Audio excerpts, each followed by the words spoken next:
I stood there, my mind racing, trying to wrap my head around what had just happened. 24 hours ago, I was sitting comfortably in my first-class seat, ready for a smooth flight, only to be dragged off by flight attendants like I was some kind of criminal.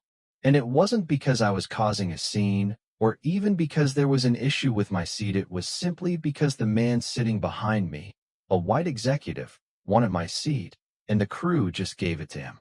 Let me back up and tell you the whole story. My name is Dr. Michael Johnson, and I never imagined a moment like this would be what would define me in the public eye.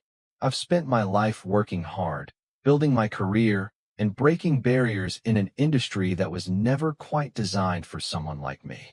But I guess you can never prepare for a moment where your skin color becomes more important than your actual qualifications. I grew up in a middle-class neighborhood in Detroit. My parents were nothing special. My father worked as a high school teacher, and my mom was a nurse. But they taught me something that stuck with me forever. Never let anyone tell you that you can't do something because of who you are or where you come from. My father would stay up late helping me build computers when I was a kid, teaching me about the power of knowledge and perseverance. By the time I went to college, I had a clear goal in mind. I was going to work in tech.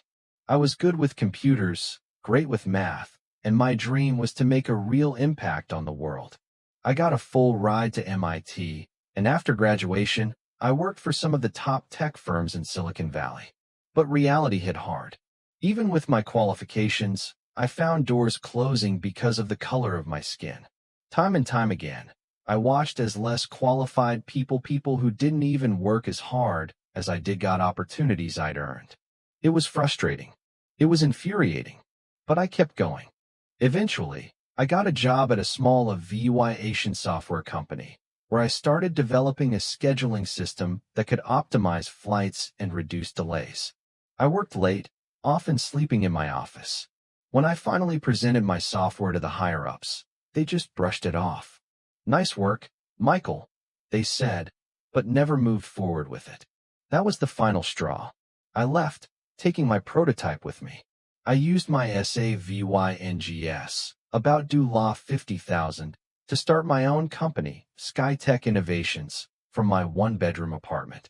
It wasn't easy at first. Airlines, especially the big ones, were resistant to change, especially from someone with no connections. But I had something they didn't, a solution to a problem they were too complacent to see.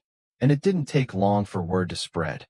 My software drastically reduced delays and cut operational costs. Soon, I was signing contracts with major airlines, and by the time I was 35, I was already worth hundreds of millions. I had everything I'd ever dreamed of. I wasn't just a CEO, I was changing the way the airline industry operated. And I wasn't doing it by following the rules. I hired based on talent, not appearance, and my team was as diverse as it could get.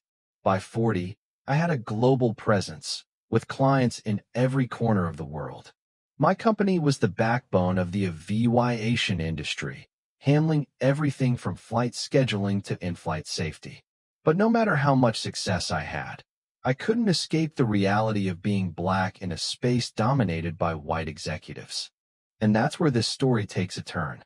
A week after my company signed a due law $5 billion contract with the 3 largest airlines in the world, I decided to take a little break. My family had been asking for a vacation, so I booked a flight from New York to Los Angeles. First class, of course. I wasn't going to be cramped in coach. The flight started like any other. I was seated in 2A, doing what I do best, working. I had my laptop out, reviewing the latest software developments for my team. But when the latecomer boarded, everything changed. William Taylor, a middle-aged white man with a suit that screamed money, came down the aisle, talking loudly on his phone about stock market trends. He stopped in front of my seat, frowned, and said, "I'm supposed to be in 2A. You're in my seat." The flight attendant came over. "Sir, we've already confirmed this passenger is in his assigned seat," she said, but Taylor wasn't hearing it. "I'm a platinum member. I always sit here," he said, his voice dripping with entitlement. The attendant hesitated. "Let me check your boarding pass," she said. I kept my head down, trying to stay out of it, but I could feel her eyes on me. She came back a minute later. "Sir, you're assigned 4B, she said. That's when it started. The polite conversation turned into a quiet pressure. "Could you move, please?" the attendant asked me, her voice low. I looked up at her, feeling the weight of the situation. "I'm in my seat," I said, showing her my boarding pass. "I paid for this." The flight attendant's smile tightened. "We can move you to a more comfortable seat in economy. This isn't about you. It's about accommodating Mr. Taylor." I said no, but she didn't stop there. A few minutes later, another attendant came, and then another. Before I knew it, there was a flight marshal standing behind me.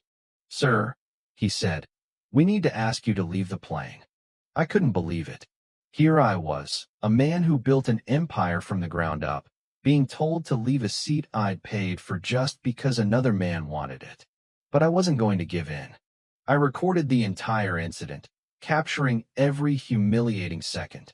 And then they dragged me off the plane, as if I was some kind of criminal. That's when the wheels started turning. They didn't know who they had just removed. They didn't know that I controlled the fate of their entire company. They didn't know who I was. I made one call.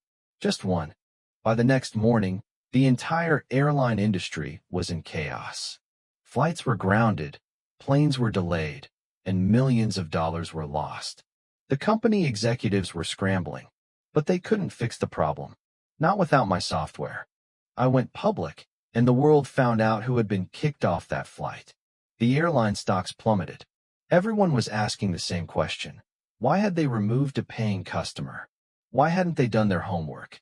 The media went wild, covering every aspect of the story. I was asked to give interviews, but I wasn't interested in talking. Instead, I focused on what really mattered: accountability. It wasn't just about the airlines. It was about the culture that allowed people to think they could treat others this way. The airline executives tried to fix the situation with their usual tactics, offering compensation, issuing apologies, but it was too late. I had already begun the process of grounding their entire fleet until they acknowledged what they had done. The press conference was explosive. The CEO tried to downplay the situation, but when I spoke, the room went silent. I wasn't there to talk about money. I was there to make sure that this never happened again. The backlash was intense, but I wasn't just fighting for myself. I was fighting for everyone who had been humiliated, who had been treated like they didn't belong, just because of their skin color. It took months, but eventually, change came. The airlines implemented new anti-discrimination protocols, and the entire industry started to shift. I wasn't just an entrepreneur anymore, I was a symbol of resistance. But here's the thing. This story isn't just about me. It's about everyone who's ever been told they don't belong. It's about standing up, not just for yourself, but for everyone who can't fight back. Now, I want to hear from you. What would you do if you were in my shoes? Would you let it go, or would you fight for your dignity? Let me know in the comments below. And if you believe in accountability, like and subscribe for more stories like mine, because we all have a role to play in making this world a better, more equal place.